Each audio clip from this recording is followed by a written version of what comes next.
Hebreus capítulo 11, nós mais uma vez vamos dar pausa na série Família Criada por Deus, para falar neste mês sobre o Natal. Hebreus capítulo 11, verso 1. E nós voltamos agora só o ano que vem, na série Família Criada por Deus. Hebreus 11, nós vamos ler dos versos 1 a 13 e 32 a 40. Hebreus 11, 1 a 13 e depois 32 a 40. Diz assim: Ora, a fé é a certeza daquilo que esperamos e a prova das coisas que não vemos. Por meio dela que os antigos tinham. Pela fé entendemos que o universo foi formado pela palavra de Deus, de modo que aquilo que se vê não foi feito do que é visível. Pela fé, Abel ofereceu a Deus um sacrifício superior ao de Caim. Pela fé, ele foi reconhecido como justo, quando Deus aprovou as suas ofertas. Embora esteja morto, por meio da fé ainda fala. Pela fé, Enoque foi arrebatado, de modo que não experimentou a morte, e já não foi encontrado, porque Deus o havia arrebatado. Pois antes de ser arrebatado, recebeu o testemunho de que tinha agradado a Deus. Sem fé é impossível agradar a Deus, pois quem dele se aproxima precisa crer que ele existe e que recompensa aqueles que o buscam. Pela fé, Noé, quando avisado a respeito de coisas que ainda não se viam, movido por santo temor, construiu uma arca para salvar sua família. Por meio da fé, ele condenou o mundo e tornou-se herdeiro da justiça, que é segundo a fé. Pela fé, Abraão, quando chamado, obedeceu e dirigiu-se a um lugar que mais tarde receberia como herança, embora não soubesse para onde estava indo. Pela fé, peregrinou na terra prometida, como se estivesse em terra estranha. Viveu em tendas, bem como Isaque e Jacó, co-herdeiros da mesma promessa. Pois ele esperava a cidade que tem alicerces, cujo arquiteto e edificador é Deus. Pela fé, Abraão e também a própria Sara, apesar de estéril e avançada em idade, recebeu o poder para gerar um filho, porque considerou fiel aquele que lhe havia feito a promessa. Assim, daquele homem já sem vitalidade, originaram-se descendentes tão numerosos como as estrelas do céu, e tão incontáveis como a areia da praia. Todos estes viveram pela fé, e morreram sem receber o que tinha sido prometido. Viram-no de longe, e de longe o saudaram, reconhecendo que eram estrangeiros e peregrinos na terra. Verso 32. Que mais direi? Não tenho tempo para falar de Gideão, Baraque, Sansão, Jefté, Davi, Samuel e os profetas, os quais pela fé conquistaram reinos, praticaram a justiça, alcançaram o cumprimento de promessas, fecharam a boca de leões, apagaram o poder do fogo e escaparam do fio da espada. Da fraqueza tiraram força, tornaram-se poderosos na batalha e puseram em fuga exércitos estrangeiros. Houve mulheres que pela ressurreição tiveram de volta os seus mortos. Uns foram torturados e recusaram ser libertados para poderem alcançar uma ressurreição superior. Outros enfrentaram zombaria e açoites. Outros ainda foram acorrentados e colocados na prisão. Apedrejados, cerrados ao meio, postos à prova, mortos a fio de espada. Andaram errantes, vestidos de pele de ovelhas e de cabras, necessitados, afligidos e maltratados. O mundo não era digno deles. Vagaram pelos desertos e montes, pelas cavernas e grutas. Todos estes receberam bom testemunho por meio da fé. No entanto, nenhum deles recebeu o que havia sido prometido. Deus havia planejado algo melhor para nós, para que conosco fossem eles aperfeiçoados. Vamos orar e pedir a ajuda do Espírito Santo para que eu pregue e que a gente possa compreender e essa palavra nos transformar. Senhor Deus, eis a tua palavra. Senhor, eu peço a ajuda do teu Espírito Santo para que eu consiga exaltar a Cristo, exaltar ao Evangelho e anunciar à igreja e a todos que ouvirão essa pregação o verdadeiro Natal. O que aconteceu há quase 2000 anos atrás no Natal, nessa data que neste mês nós comemoramos, Senhor. Ajuda-nos a compreender para que o que aconteceu no Natal tenha o poder de transformar as nossas vidas, Senhor. E para que também a gente possa comemorar o verdadeiro Natal e não nos perder em meio às festas culturais que têm outros propósitos e outros objetivos. Em terceiro lugar, que possamos ter a oportunidade de, compreendendo o verdadeiro Natal, anunciar para aqueles que estão ao nosso redor o verdadeiro Natal, para que elas possam crer e também, de fato, viver baseado no verdadeiro Natal e não meramente no Natal cultural ou comercial. Nós pedimos em nome de Jesus. Amém. Irmãos, a Bíblia, ela é uma biblioteca. A Bíblia é uma biblioteca, porque ela possui... A Bíblia é um livro dentro desse livro, ele tem outros 66 livros, dentre escritos históricos e também cartas, principalmente no Novo Testamento. Então, de forma simples, a Bíblia é uma biblioteca, onde possui 66 livros de Gênesis a Apocalipse. São 39 livros no Antigo Testamento e são 27 livros no Novo Testamento. Gênesis e toda essa história, irmãos, apesar de ter 66 livros, eu sempre digo aqui para vocês que a Bíblia, ela conta uma única história. A Bíblia é uma história só. E todos esses 66 livros, 39 no Antigo Testamento, 27 no Novo Testamento, eles estão juntos e compõem a Bíblia porque eles tratam de uma única história. Eles tratam de uma história que vai se conectando, que vai se interligando. Gênesis começa com a descendência de Adão e Eva, com os filhos de Adão e Eva. O primeiro assassinato foi entre irmãos, mas o início de Gênesis nos conta como foi a descendência de Adão e Eva e como que os descendentes de Adão e Eva, já logo no início da criação, deram origem às cidades, aos instrumentos, a tudo que nós vemos hoje, a serralheria e tudo que nós podemos ver lá em Gênesis 4 e 5, se não me falha a memória. Depois passa a se narrar a história de Noé e da sua família, bem como trata da maldade e de como que o pecado corrompeu toda a humanidade. Está a partir de Gênesis capítulo 6. Até chegar na história do dilúvio, na história de Noé e juntamente a história do dilúvio que vai até Gênesis capítulo 10. Vem então Gênesis 11 com a Torre de Babel e a partir de Gênesis 12 é tratado da história da chamada de Deus a Abraão, da escolha de Deus a Abraão e até o fim de Gênesis vai se tratar a história de Abraão, de Isaac, de Jacó, dos 12 filhos de Jacó, que assim deram origem à nação de Israel, as 12 tribos da nação de Israel. Depois nós seguimos a história dos livros, e nós temos os Êxodo, Levítico, Números e Deuteronômio, que narra a história pós-fim de Gênesis, onde os descendentes de Abraão foram para o Egito por causa de uma fome, e depois de estarem no Egito, depois da morte de José, os egípcios escravizaram o povo de Israel, a nação de Israel. E aí vem a história de Êxodo, Levítico, Número e Deuteronômio, onde nos é contada a história de como Deus escolheu Moisés para, através de Moisés, libertar o seu povo da escravidão do Egito e levá-los para a terra prometida. A mesma terra que Deus havia dado a Abraão e que eles haviam saído de lá por causa da fome. Então tem gente que acha que Deus expulsou os donos da terra de Canaã e deu para o povo. Mas na verdade Deus estava devolvendo, porque aquelas terras já haviam sido dadas para Abraão, o pai da nação de Israel. Então na história da libertação, nós temos Deus libertando o povo e os levando de volta para a terra prometida. E aí em Josué nós temos a história da conquista dessa terra, da retomada da terra prometida. Após a morte de Josué, nós temos o livro de Juízes, onde narra um período sombrio da história da nação de Israel, onde novamente, já na terra prometida, eles voltaram a se afundar em pecado de idolatria e tudo mais.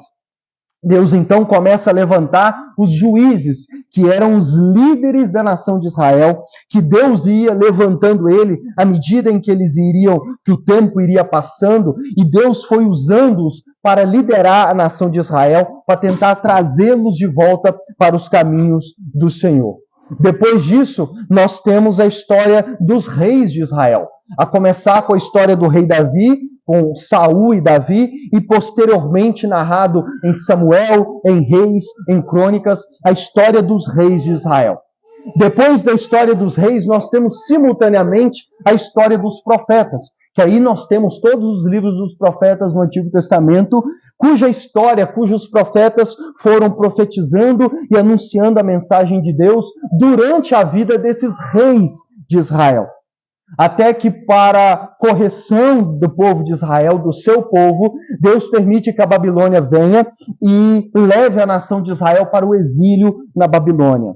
E aí vem a história de Daniel, de Ezequiel, e depois de 70 anos, a história de Esdras e Neemias, que narram o retorno, uma segunda retornada da nação de Israel para a terra prometida, e nós terminamos ali o Antigo Testamento com Malaquias, Zacarias, que narra dessa história. Apesar, irmãos, dessa história ter inúmeros livros, de ter inúmeras etapas, inúmeras fases, inúmeros personagens, e aqui personagens só para se referir às várias pessoas que compõem, fazem parte dessa história que nos é deixada escrita por Deus na Bíblia Sagrada, apesar de ter inúmeras histórias, momentos diferentes, irmãos, é uma história só, é uma única história. A Bíblia, todo o Antigo Testamento, trata de uma única história. E a pergunta que a gente tem que fazer, que você tem que me fazer depois dessa introdução é: o que une toda essa história? Qual que é o elo de ligação? Porque, Lucas, eu já dei umas passadas na Bíblia aí, ou então aqueles que, até numa boa intenção, mas sem conhecimento, leem a Bíblia de forma aleatória. Hoje eu vou abrir aqui avulso e vou ler tal passagem. E essa é uma forma errada de ler a Bíblia, porque a Bíblia tem que ser lida em sequência do início ao fim. Então, mas qual é o elo que une toda essa história? Qual é o elo de ligação? O que conecta todas as histórias do Antigo Testamento? O que conecta a história desde Gênesis a Malaquias, para ficar inicialmente apenas no Antigo Testamento? Bom, é por isso que eu escolhi nessa tarde o texto de Hebreus. Porque Hebreus capítulo 11, a famosa chamada Galeria dos Heróis da Fé, Hebreus 11 nos resume essa história. E Hebreus 11 nos conta qual é esse elo de ligação, esse vínculo, essa conexão que junta todos os 39 livros do Antigo Testamento e os torna uma única história. Hebreus 11 nos dá essa resposta. Não só porque Hebreus vai falar de Abel, de Noé, de Enoque, vai falar de Abraão, de Moisés, de Noé, e vai passando pelos principais personagens das histórias bíblicas, não só por causa disso, mas porque Hebreus não só cita essas pessoas, como vai nos revelar o motivo que une todos eles numa única história. Então, pois bem, se eu perguntasse para você que já leu Hebreus capítulo 11, ou você que já congrega há um tempo na igreja, qual é o elo de ligação que Hebreus 11 nos revela? O que Hebreus 11 nos diz que é aquilo que une todas essas pessoas que foram citadas aqui em Hebreus capítulo 11? Talvez a resposta que você me daria aí em voz alta, que talvez você já pensou, é a fé. Lucas, a fé. A fé é o que unia todos eles. A fé é o elo de ligação. Todos eles tiveram fé. Todos eles andaram pela fé. Não à toa, Hebreus 11 repete isso. Pela fé fulano, pela fé ciclano, pela fé beltrano, pela fé fez isso, pela fé fez aquilo, pela fé fez aquilo outro e tudo mais. Então, Lucas, a resposta é a fé. Mas eu diria para você ir com mais calma. Você respondeu rápido demais. Ou você leu rápido demais o capítulo 11 de Hebreus. Porque estranhamente, talvez você estranhe, mas não é a fé propriamente dita que é o elo de ligação. Apesar da palavra fé ser a mais repetida aqui em Hebreus 11, não é simplesmente a fé que é o elo de ligação entre todas essas pessoas. O mais importante em Hebreus 11, e se você estuda com cuidado você vai ver, e eu quero te ajudar a entender isso nessa tarde, é que o mais importante em Hebreus 11 não é a fé daquelas pessoas em si, mas em que eles tiveram fé. O mais importante em Hebreus 11 não é o fato de que aquelas pessoas, homens e mulheres, tiveram fé, mas no que eles tinham fé. Já cantava, não sei se ainda existe a banda formada, mas há uma música do Paralamas do Sucesso, a música Lagados, talvez você conheça, que a minha frase preferida, as minhas duas frases preferidas da música é essa, por questão de me levar a pensar em várias coisas. Um trecho dessa música diz assim, ó, o início do refrão. Não, no refrão diz assim, ó, a arte de viver da fé, só não se sabe fé em quê. A música do Paralamas, eles cantam assim, ó, a arte de viver pela fé, de viver da fé. Aí eles acrescentam, só não se sabe fé em quê. Então é por isso que eu estou dizendo para vocês, e falei um pouco disso também lá o mês passado, quando eu falei do somente a fé. O ponto importante, irmãos, não é a fé propriamente dita. O mais importante, o diferencial, não só na nossa vida, mas em Hebreus 11, não é a mera fé. Porque, como já diz os Paralamas do Sucesso, você pode ter a arte de viver da fé. Você pode ser uma pessoa que sabe a arte de viver a fé, como diria também o Gil, né? Andar com fé eu vou, que a fé não costuma falhar. Você pode ser uma pessoa assim. Você pode ter até uma tatuagem com essa frase do Gil ou do próprio Paralamas do Sucesso. Mas o ponto não é simplesmente o fato de ter fé, como também não é o caso de Hebreus capítulo 11. O mais importante de Hebreus capítulo 11 não era o fato de que aquelas pessoas tinham fé. Porque se fosse assim, poderíamos dizer que bastava ter fé em qualquer coisa. E é por isso que, resumindo, eu digo para você, o mais importante em Hebreus não é a fé em si, mas é no que eles tiveram fé. E talvez, se você lembra dos versos que nós lemos, e talvez se você já conhece Hebreus capítulo 11, você poderia me dizer assim, Lucas, então eu já sei a resposta. É a fé nas promessas de Deus. Eles tiveram fé, e eu sei no que eles tiveram fé. Eles tiveram fé nas promessas de Deus. E de fato, o verso 33 diz assim, os quais pela fé conquistaram reinos, praticaram a justiça, alcançaram o cumprimento de promessas. Se você já leu o Antigo Testamento, e nós lemos ele junto, né? Já estamos no Novo Testamento, há 2 anos que nós lemos a Bíblia juntos. Você sabe que durante todo o Antigo Testamento, para todos esses homens e mulheres de Deus que foi citado em Hebreus 11, mas também os outros que não são citados aqui, Deus fez inúmeras promessas para eles. E Deus cumpriu inúmeras promessas na vida desses homens. O verso 33 nos diz isso. Eles alcançaram o cumprimento de promessas. E observe o plural da palavra promessas. Porque de fato é verdade. De fato é verdade. Abraão recebeu a promessa de que teria um filho. E vários outros homens tiveram promessas dadas por Deus. E Deus cumpriu essas promessas. Hebreus está dizendo que eles alcançaram o cumprimento dessas promessas. Mas o que eu chamo a sua atenção é que a chave para a gente entender Hebreus capítulo 11 é os versos 13 e os versos 39. A chave, o resumo de Hebreus 11 está no verso 13 e no verso 39. Leia comigo, verso 13. Preste atenção. O verso 13 vai resumir os versos 1 a 12 dos homens que foram citados até ali. Aí olha o que diz, ó. Todos estes que ele citou, todos estes ainda viveram pela fé. Vírgula. Aí olha o que acrescenta. E morreram sem receber o que tinha sido prometido. Viram-nas de longe e de longe as saudaram, reconhecendo que eram estrangeiros e peregrinos. O verso 13 nos diz que apesar destes homens e mulheres viverem pela fé e terem feito tudo o que fez, eles morreram sem receber o que tinha sido prometido. Verso 39. Todos estes receberam bom testemunho por meio da fé. No entanto, nenhum deles recebeu o que havia sido prometido.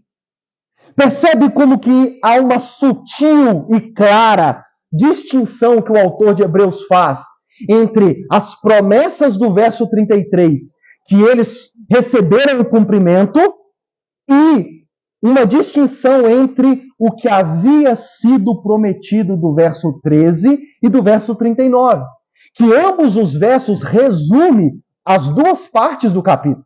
O verso 13 resume os versos de 1 a 12, e o verso 39 vai resumir dos versos 14 a 38. E qual que é o resumo do capítulo de Hebreus? É que, apesar deles terem vivido pela fé, andado pela fé, terem feito tudo o que fizeram pela fé, eles morreram e, como diz o verso 33, terem recebido em vida o cumprimento de promessas, no plural. Os versos 13 e 39 nos diz que eles, apesar de tudo, eles morreram sem terem visto o cumprimento do que havia sido prometido. Ou seja, para resumir e te ajudar a entender, Hebreus 11 está nos dizendo que existe uma distinção clara e que é sutil, mas ela é clara, entre promessas no plural e a promessa no singular. O que eu vou chamar de a promessa, que é o que ele diz, o que havia sido prometido, que ele fala no singular. Então existe em Hebreus 11 uma diferença entre promessas e a promessa. Promessas, todos esses homens que andaram e viveram pela fé com Deus, receberam o cumprimento dessas promessas. Mas a promessa, eles morreram sem terem visto o cumprimento.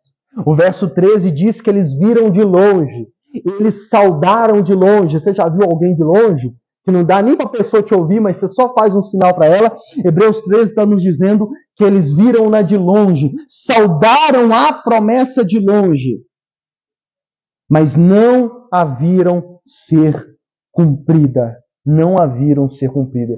E o verso 39 diz que nenhum deles viu a promessa ser cumprida. A próxima pergunta que temos que fazer é: qual é essa promessa? Qual é essa promessa que esses homens e mulheres que viveram e andaram pela fé não viram se cumprir? E a resposta, irmãos, você já deve ter feito as ligações óbvias. A resposta é que a promessa, vou chamar de a promessa, portanto, tanto que o tema da pregação é hoje, o tema dessa pregação é Natal, o cumprimento da promessa, ou de uma promessa. Por quê? Qual é essa promessa que todos os homens viveram e andaram pela fé nela, mas não a viram se cumprir? Irmãos, a promessa é a promessa que Deus fez em todo o Antigo Testamento, de que enviaria um dia o Messias, o Cristo, ao mundo. Essa, irmãos, é a promessa, sabe? Porque tem promessas e tem a promessa. Promessas esses homens viram se cumprir, mas a promessa eles não viram. Eles não viram. Eles saudaram de longe, eles viram de longe, mas não viram ela se cumprir e morreram esperando essa promessa se cumprir. Qual é essa promessa? A promessa que Deus faz em todo o Antigo Testamento. De Gênesis a Malaquias. Deus em toda a história, se você já leu o Antigo Testamento, você consegue fazer as ligações e entender o que eu estou dizendo. Todo o Antigo Testamento, durante todo o Antigo Testamento, Deus foi fazendo essa promessa e repetindo essa promessa. Essa promessa começou logo em Gênesis 3, logo na queda de Adão e Eva. E essa promessa, o primeiro a ouvir essa promessa foi o diabo, sabia disso? Quando Adão e Eva caem e Deus vai lidar e acertar as contas com eles, Deus fala com Adão, fala com Eva e também fala com o diabo. E qual é a frase que Deus diz para o diabo? Em Gênesis 3, Deus diz para o diabo: eu vou colocar inimizade entre você e o descendente da mulher. E o descendente da mulher vai esmagar a sua cabeça, você vai morder o calcanhar dele, vai ferir-lhe o calcanhar, mas ele vai esmagar a sua cabeça. Irmãos, a promessa começa em Gênesis 3. Em Gênesis 3, Deus faz a promessa e o diabo é o primeiro a receber essa promessa, que é, eu vou enviar um descendente da mulher. Vai existir um descendente da mulher que vai esmagar a sua cabeça. Depois, na história de Abraão, para resumir todo o Antigo Testamento, quando Deus chama Abraão, Deus também promete para Abraão que através de um dos seus descendentes, e Paulo em Gálatas deixa claro que o que Deus disse é um descendente, é no singular, Deus prometeu para Abraão que um dos seus descendentes seria aquele através do qual Deus iria abençoar todas as famílias da terra. Todas as famílias da terra. E, inclusive, você já sabe em quem que eu vou chegar. Em João 8,56, Jesus disse isso. Jesus disse assim, Abraão, pai de vocês, regozijou-se porque veria o meu dia. Ele o viu e alegrou-se. Jesus diz que Abraão ficou alegre porque ele viu o seu dia. Só que Hebreus nos diz que ele não viu propriamente dito, ele viu de longe. Mas só de ver de longe, Jesus diz que já foi suficiente para Abraão se alegrar. Porque Abraão sabia que esse descendente não era tanto Isaac. Tem o âmbito de que de fato é Isaac, mas quando Deus faz a promessa, Deus já está pensando lá na frente. Lá na frente. Depois vem a história de Moisés, aquele através do qual Deus deu os mandamentos e libertou o povo. Para Moisés, Deus promete enviar um profeta como ele. E Deus diz que todos deveriam ouvir este profeta que Deus enviaria. Se você leu o capítulo todo de Hebreus 11, o verso 26 vai dizer que tudo que Moisés fez, desde deixar o palácio do Egito para ir viver com o seu povo e ter escolhido sofrer com o seu povo, o verso 26 de Hebreus 11 diz que Moisés fez isso por amor de Cristo. Moisés, sem ter visto plenamente o cumprimento da promessa, mas de ver de longe, ele creu nessa promessa e ele, inclusive, deixou o palácio, deixou o Egito, toda aquela vida pomposa de um egípcio e foi viver com o seu próprio povo a ponto de sofrer por eles. Para o rei Davi, lá em Samuel, Deus promete para Davi que um dos seus descendentes receberia um trono e um governo que fosse eterno. Deus promete para Davi que um dos seus descendentes, ele colocaria no trono, Deus daria a ele um trono, cujo reino e trono seriam eternos, não teriam fim. E é por essa promessa que Davi, em muitos salmos, profetizou a vinda do Messias. Se você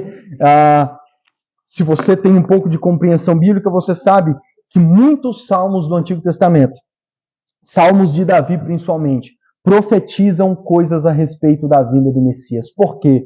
Porque Deus havia feito promessas para Davi. E Davi viu de longe essas promessas e ele falou sobre elas através das profecias, através dos seus salmos. Depois nós temos todos os livros dos profetas, que também falaram por meio de profecias sobre a vinda do Messias. Isaías, para citar apenas um exemplo, quando Isaías fala lá no seu capítulo 53 sobre o servo sofredor, nós sabemos que ele estava falando sobre o sofrimento do Messias, do Cristo que viria a essa terra.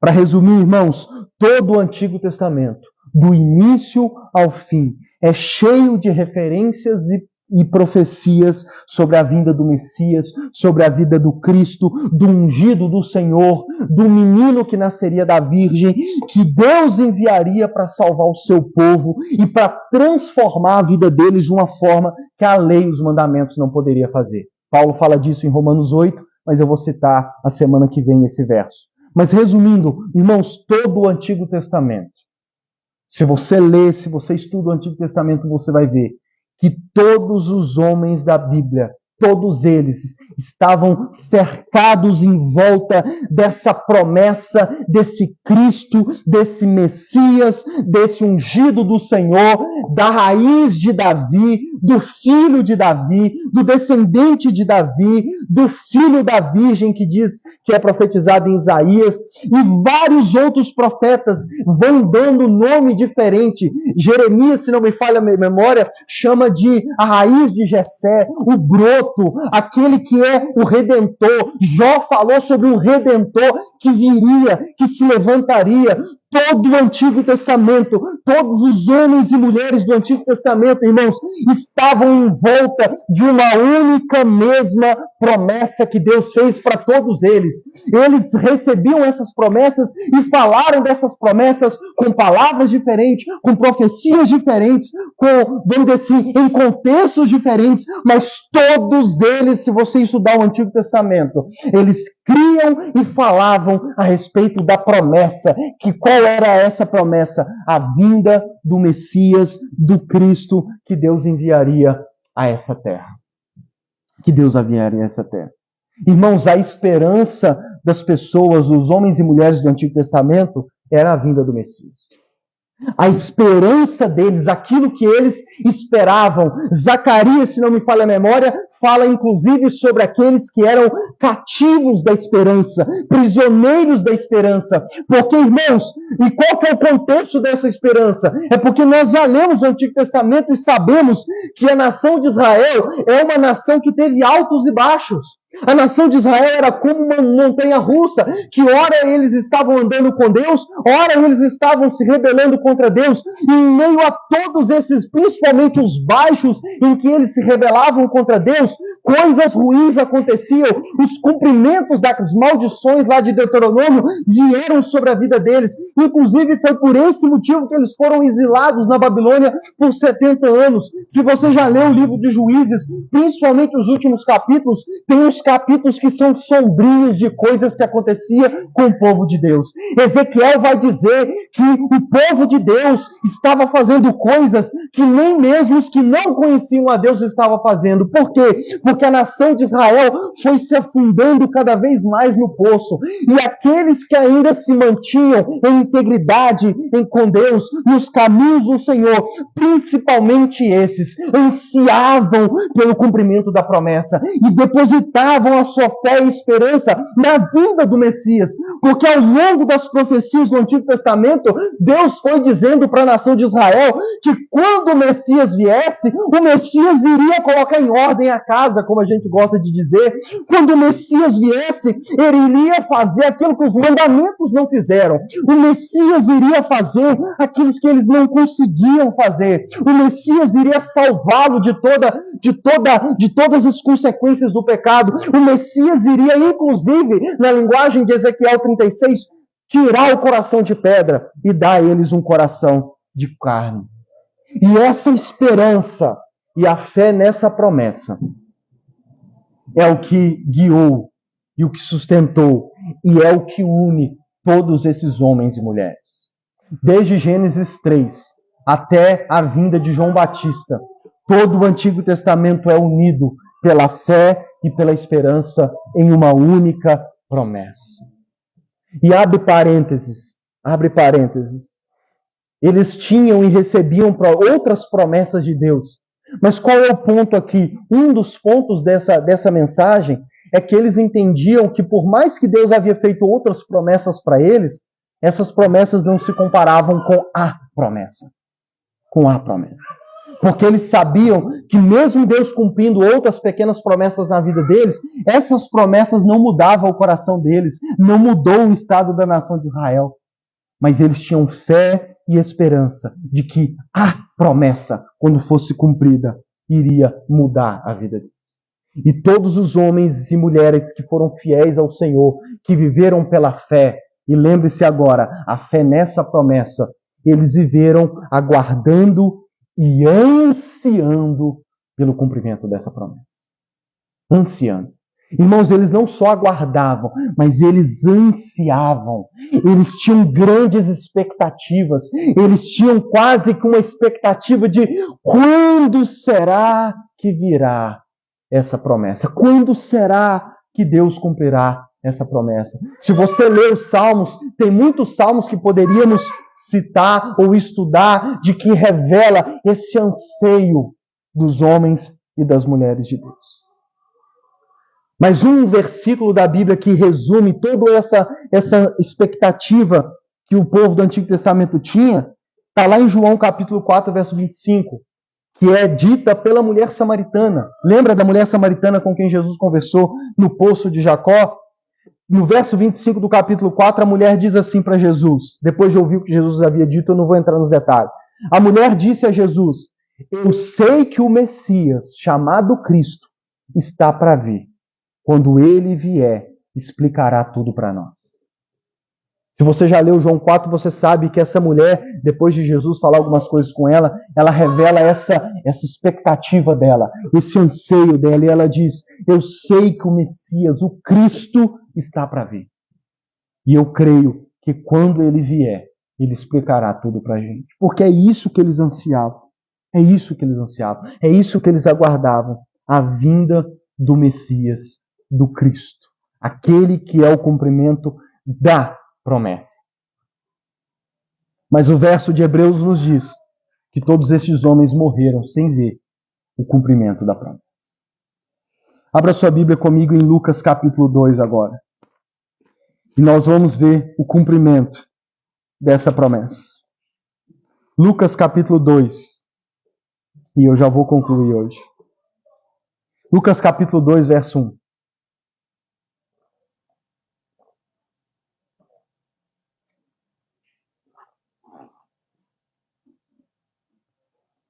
Lucas capítulo 2, nós vamos ler do 1 ao 20. Diz assim: naqueles dias, César Augusto publicou um decreto ordenando o recenseamento de todo o Império Romano. Este foi o primeiro recenseamento feito quando Quirino era governador da Síria, e todos iam para sua cidade natal, a fim de alistar-se. Assim, José também foi da cidade de Nazaré da Galiléia para a Judéia, para Belém, cidade de Davi, porque pertencia à casa e à linhagem de Davi. Ele foi a fim de alistar-se com Maria, que lhe estava prometida em casamento e esperava um filho. Enquanto estavam lá, chegou o tempo de nascer o bebê. E ela deu à luz ao seu primogênito, envolveu-o em panos e o colocou numa manjedoura, porque não havia lugar para eles na hospedaria. Havia pastores que estavam nos campos próximos e durante a noite tomavam conta dos seus rebanhos. E aconteceu que um anjo do Senhor apareceu-lhes, e a glória do Senhor resplandeceu ao redor deles, e ficaram aterrorizados. Mas o anjo lhes disse: não tenham medo, estou lhes trazendo boas novas de grande alegria, que são para todo o povo. Hoje, na cidade de Davi, lhes nasceu o Salvador, que é Cristo o Senhor. Isto lhes servirá de sinal: encontrarão o bebê envolto em panos e deitado numa manjedoura. De repente, uma grande multidão de exército celestial apareceu com o anjo, louvando a Deus e dizendo: glória a Deus nas alturas e paz na terra aos homens, aos quais ele concede o seu favor. Quando os anjos os deixaram e foram para os céus, os pastores disseram uns aos outros: vamos a Belém e vejamos isso que aconteceu e que o Senhor nos deu a acontecer. Então correram para lá e encontraram Maria e José e o bebê deitado na manjedoura. Depois de o verem, contaram a todos os que lhe fora dito a respeito daquele menino, e todos os que o ouviam o que os pastores diziam, ficaram admirados. Maria, porém, guardava todas essas coisas e sobre elas refletia em seu coração. Os pastores voltaram, glorificando e louvando a Deus por tudo o que tinham visto e ouvido, como lhes fora dito. Irmãos, aqui está o Natal.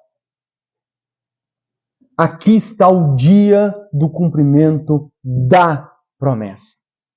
Natal, a palavra se refere a nascimento, ou ao lugar onde nasceu. Tanto que Davi foi para Belém, porque era sua cidade natal, ele havia nascido lá. Nós chamamos de aniversário, né? Mas, por exemplo, na Bíblia é chamado de dia natalício, ou período natalício, porque é o período da comemoração do aniversário. Irmãos, é por isso que nós cristãos, sempre no mês de dezembro, nós sempre vamos lembrar todas as pessoas ao nosso redor e vamos falar sobre o verdadeiro Natal. Irmãos, Natal não é sobre festas em família, em primeiro lugar. Natal não é sobre Papai Noel. Natal não é sobre árvore com presentes. Irmãos, Natal é sobre o nascimento do Messias, do Cristo, o Salvador do mundo. Esse é o verdadeiro Natal. O que nós devemos comemorar no Natal? O Natal é o período, é a época em que nós comemoramos o nascimento do Messias, o nascimento do Cristo, do Salvador do mundo, que é grande boas novas. Os anjos disseram aos pastores: eu trago boas notícias, boas novas. Evangelho, a palavra evangelho significa boas novas. Esse é o evangelho, essa é a mensagem do evangelho. Hoje na cidade de Davi nos nasceu o Salvador, que é Cristo o Senhor. Natal é sobre o nascimento do Messias, do Cristo, do Salvador do mundo, do filho de Davi, prometido a Davi, do filho de Abraão. Mateus vai começar o seu evangelho chamando Jesus de filho de Abraão e filho de Davi. Nesse verso ele está resumindo, falando que Jesus, o nascimento de Jesus, o menino Jesus, é o cumprimento, é o prometido filho de Davi, é o prometido filho de Abraão, o filho de Abraão, através do qual Deus abençoaria todas as famílias da terra, o filho de Davi, cujo trono e reinado seriam eternos e seriam para sempre. Jesus, o nascimento de Jesus, o Natal é sobre o nascimento do descendente da mulher que esmagaria a cabeça de Satanás. E ele fez enquanto esteve nessa terra. Irmãos, o verdadeiro Natal é sobre aquele que é a promessa de Deus. E ele é aquele que todos os homens e mulheres do Antigo Testamento viveram pela fé e esperança nessa promessa, mas que não puderam ter o privilégio de ver a promessa se cumprir. Quando os anjos anunciam para os pastores que a promessa havia se cumprido, os pastores eram judeus, era do povo de Israel. Quando os anjos anunciaram aquilo para eles, eles sabiam do que o anjo estava dizendo. E assim foi todos os outros ao longo do nascimento de Jesus. Eu vou falar mais na semana que vem. Mas todos aqueles que eram fiéis, que eram justos, que eram piedosos, que criam e tinham a fé de Abraão e a esperança no Messias, quando foi anunciado o nascimento do menino da manjedoura, eles sabiam do que se tratava. Eles sabiam do que se tratava. Eles sabiam que o que estava nascendo, que o menino que estava nascendo, e o menino que nós devemos comemorar em dezembro, o nascimento dele, ele era o Salvador do mundo. Ele era o Messias, o Cristo, o Filho de Deus. Irmãos, Natal é sobre Jesus. Jesus é o verdadeiro Natal. Natal não é só sobre Jesus, mas Natal é o próprio Jesus. Porque o Natal que nós comemoramos, que há mais de 1000 anos é marcado para a data de 25 de dezembro, e que nós comemoramos aqui na data de 25 de dezembro, irmãos, Natal é sobre Jesus. Jesus é o próprio Natal. A boa notícia do Natal, o que verdadeiramente aconteceu no Natal foi o nascimento de Jesus. Natal é a boa notícia do Evangelho, é o nascimento do Salvador do mundo, aquele que foi enviado por Deus para nascer, viver, morrer, ressuscitar e que um dia voltará por mim e por você. Natal é a boa notícia de que o Messias nasceu no mundo. Natal é a boa notícia de que aquele que era esperado e ansiado por todos do Antigo Testamento havia chegado. Ele chegou. O que os pastores saíram espalhando, muito provavelmente foi isso. Ele chegou. Ele chegou. Quando Pedro, se não me falha a memória, no início do Evangelho de João, foi falar com Natanael sobre Jesus, e Jesus já estava velho, mas a forma como Pedro fala com Natanael é assim. Pedro diz: achamos aquele de quem falaram todos os profetas. Porque apesar de Jesus já estar velho, é o que pode ser falado sobre Jesus ter nascido. Enfim, chegou aquele prometido por Deus, aquele que os nossos pais, os nossos antepassados ansiavam, aguardavam e morreram pela fé de poder vê-lo. E que, como diz o autor de Hebreu, apesar de terem fé e esperança, eles morreram sem ver. Mas todos aqueles que estavam nessa terra quase 12 mil anos atrás, tiveram o privilégio, a honra, a graça de Deus de poder ver nascer a promessa, o Salvador do mundo. Natal, irmãos, é a boa notícia de que Deus cumpriu sua maior e melhor de todas as promessas. Deus enviou seu único filho a essa terra. Deus enviou seu único filho a essa terra. E é por isso que uma multidão de exército celestial surgiu aqui com os pastores e começaram a dizer: glória a Deus nas alturas e paz na terra aos homens, os quais ele concede o seu favor. Em outras traduções, os quais ele quer bem. Irmãos, Natal é sobre a boa notícia de que Deus quer o bem da humanidade. No início do culto eu falei com vocês, se a gente pega versículos isolados, a gente cria uma imagem do Deus da Bíblia, que é um Deus horrível. Mas deixa eu dizer para você, o Natal é a prova de que Deus não é um Deus horrível, de que Deus não é um Deus de carnificina. Deus é um Deus que quer o bem da humanidade. Deus é um Deus que quer a paz dos homens, que concedeu o seu favor aos homens, e a prova disso é o Natal. É que ele enviou o seu único filho a esta terra.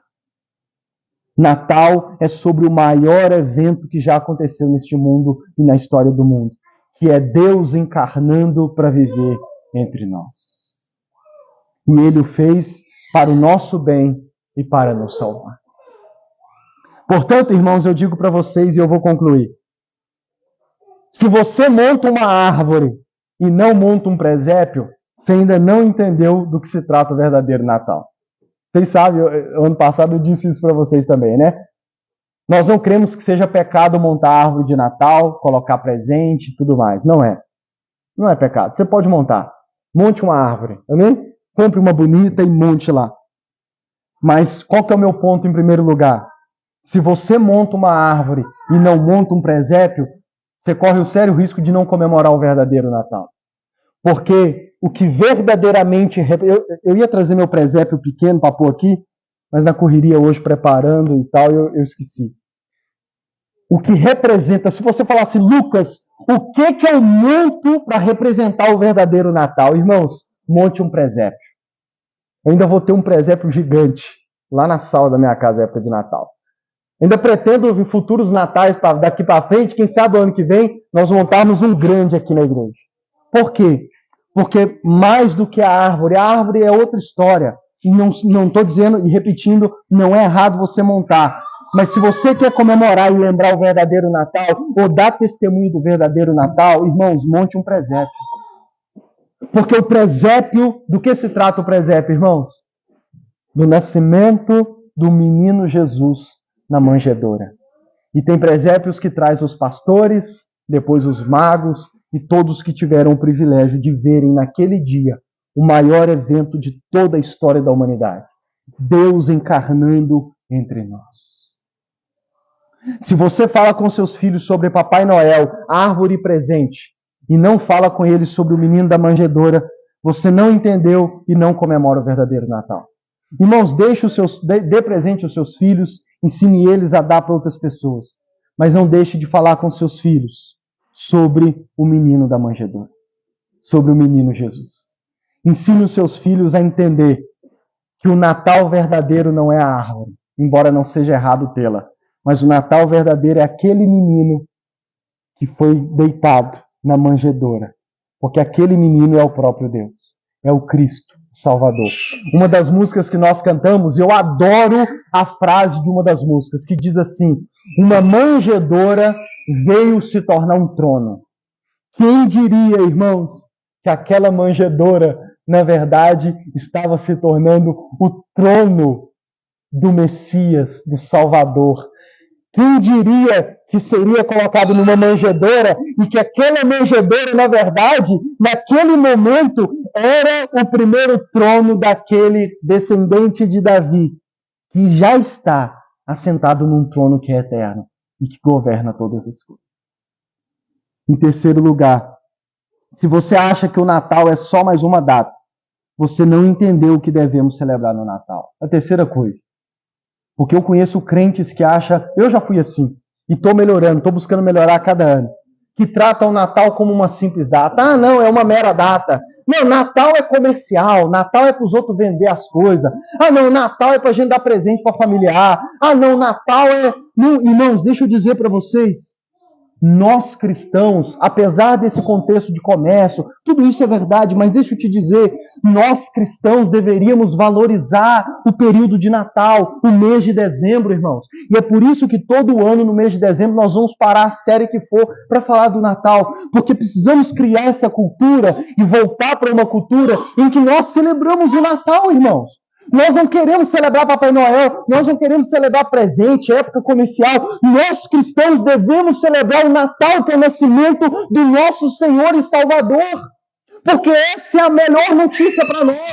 Irmãos, a melhor notícia do mundo que nós anunciamos o ano inteiro e que no mês de dezembro a gente usa a palavra Natal é que o Messias nasceu, é que o Messias foi enviado e ele veio para dar a sua vida por mim e por você.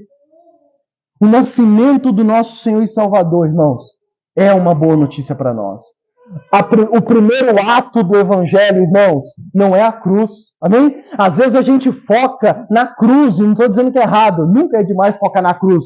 Mas deixa eu te ajudar a entender. A boa notícia do Evangelho começa com a encarnação. Começa com o advento, começa com o nascimento, porque se Cristo não nasce, ele não iria para a cruz. E na verdade, a boa notícia do Evangelho, eu sempre gosto de dizer, é o nascimento, a vida, a morte, a ressurreição e a volta de Cristo. Esses 5 atos, podemos chamar assim, essa é a boa notícia do Evangelho. Mas qual é o primeiro ato? A encarnação, o nascimento, o Natal, irmãos.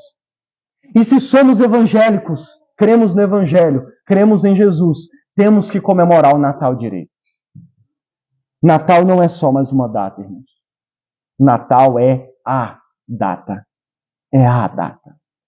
Na Páscoa, e aí o ano que vem nós vamos melhorar a nossa comemoração de Páscoa, na Páscoa nós comemoramos a entrega de Cristo na cruz. O Cordeiro Pascual que foi sacrificado por nós. Mas no Natal nós comemoramos o nascimento de Cristo. E eu finalizo com um último ponto.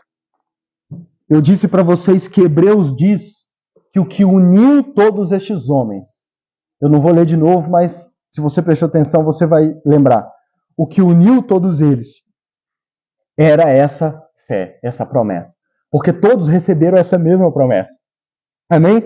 Eles tiveram promessas no plural diferentes, mas todos eles tiveram de Deus a promessa e viveram baseados nela.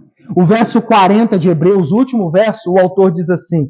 O autor diz por que Deus não cumpriu a promessa no período deles. O autor diz assim: Deus havia planejado algo melhor para nós, para que conosco fossem eles aperfeiçoados. Resumindo esse verso de forma simples, o propósito de Deus era para que com o povo do Novo Testamento, Deus cumprisse essa promessa, para que fosse um único povo recebendo essa promessa. O autor de Hebreus está dizendo, é por nossa causa que Deus não cumpriu no passado, porque Ele queria que nós também nos tornássemos participantes dessa promessa, dessa maravilhosa boa notícia. Portanto, irmãos, o que uniu esses irmãos e o que une o povo de todo o Antigo Testamento como um só povo, uma só esperança e uma só fé é a promessa do Messias. E eu digo para vocês e finalizo aqui, hoje não é diferente. Nós vivemos no ano 2023, depois do nascimento de Cristo. Olha como que o Natal é importante, irmãos. O que define o nosso calendário é o Natal. Se não fosse o Natal, e aqui o Natal, o nascimento de Cristo, nós não contaríamos o ano da forma como contamos, porque até isso foi mudado no Ocidente. A contagem das datas. Portanto, nós temos que comemorar o Natal. Temos que comemorar. Mas isso também nos une. E Efésios capítulo 4 vai dizer, irmãos, que só existe um povo, uma esperança e uma só fé. Nós cristãos no ano 2023, e também somos um só povo, temos a mesma fé e a mesma esperança que todo o povo do Antigo Testamento e do Novo Testamento que viveram com Cristo e depois de Cristo no início da história da igreja. Por quê? Porque o que nos une a eles, irmãos, é essa mesma fé e essa mesma esperança no Natal. Só que nós vivemos depois do cumprimento da promessa. Mas eu e você que cremos no Evangelho também vivemos baseado nessa promessa. Eles do Antigo Testamento, Hebreus 11 diz que eles viveram esperando o cumprimento da promessa, olhando para frente, ela lá na frente, como nós vivemos hoje, irmãos, nós cristãos. Nós vivemos baseado na fé e esperança na mesma promessa, porém nós olhamos para trás, porque ela já foi cumprida. Aleluia? E também lançamos e olhamos para frente, mas na segunda vinda do Messias. Por isso que a nossa fé e esperança é um pouco parecida com a deles. É diferente porque nós já podemos olhar para trás e ver que a promessa se cumpriu, o Messias já nasceu. Mas é parecido porque agora também parte da nossa fé e esperança é lançada para frente, mas não mais no nascimento, mas na segunda vinda de Cristo. E o Natal é uma excelente oportunidade e um excelente período do ano para nos lembrarmos disso. Por isso eu digo e faço a última aplicação para nós. Crie o hábito como família de celebrar o Natal da melhor forma possível. Coloque um presépio, coloque uma árvore, faça o que tiver de ser feito. Mas crie o hábito na sua família. E deixa eu dizer mais uma aplicação. Do mesmo jeito que os homens e mulheres de Hebreus, eles viveram aguardando a promessa, o dia em que ela fosse chegar, olhe para mim, nós podemos viver o ano, nós podemos caminhar durante todo o ano, criando expectativas, ensinando os nossos filhos a criar a expectativa da chegada do Natal. Ah, é porque Jesus vai nascer de novo? Não, mas é porque nós vamos comemorar que há 2000 anos atrás ele nasceu. Amém? Então que a gente possa criar essas expectativas. Está chegando o Natal, igual por isso que dezembro começou agora. Natal é 24 e 25 a gente comemora, mas nós já vamos começar a falar para que a gente acenda essa expectativa e esperança, para que a gente comemore e celebre que o nosso Messias e o nosso Salvador nasceu. Nasceu em Belém, o Salvador do mundo, o Messias, o Cristo. Vamos orar.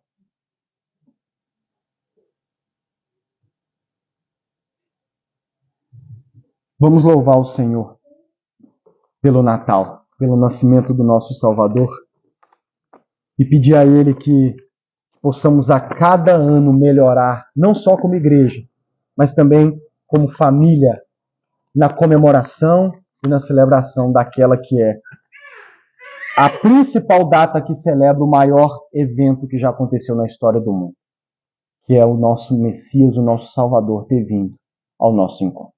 Vamos orar. Senhor, nosso Deus, nosso Pai, Deus, nós te louvamos, Senhor.